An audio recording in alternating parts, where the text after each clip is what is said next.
បេះដូងដ៏ស្អាតស្អំមិនធ្លាប់មានស្នេហាមិនធ្លាប់ជួបការឈឺចាប់តែនៅពេលនេះ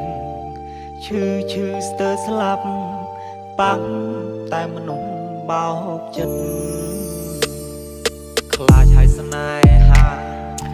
រៀងនឹងការឈឺចាំឈឺស្ទើរស្លាប់ពីបាទ្រាំបេះដូងកំសត់អើយត្រូវតែរឹងមាំត្រូវតែខំទ្រាំរស់ក្នុងភៀមឈឺចាប់ធ្វើជាមនុស្សស្មោះត្រូវគេក្បត់រួមនៅជាផ្សារហេតុអ្វីព្រំលីខិតមិនមេត្តារឿងមួយមនុស្សស្មោះមានកម្មពីសាងពីជាតិណាជាតិមុនតើខ្ញុំធ្វើបាបអ្នកណាបើធ្វើមនុស្សក្បត់ខ្លាចគេឈឺខ្លាចមានទោសាមិនចង់ខ្លាចខ្លួនជាមនុស្សសាវាសុខចិត្តរួមនៅទាំងឈឺចាប់រួមនៅទាំងឈឺផ្សា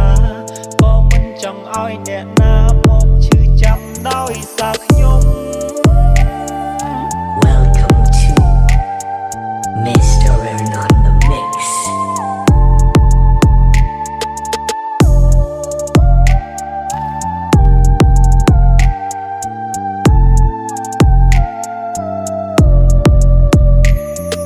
ខ្លាចហើយស្នេហា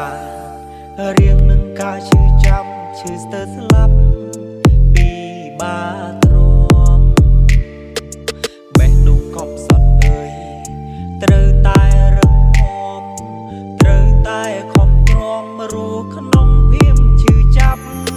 ធ្វើជាមនុស្សស្មោះត្រូវគេក្បត់រួមនៅជាផ្សារហេតុអ្វីព្រំលីខិតមិនមេត្តារឿងមួយមនុស្សស្មោះមានកម្ម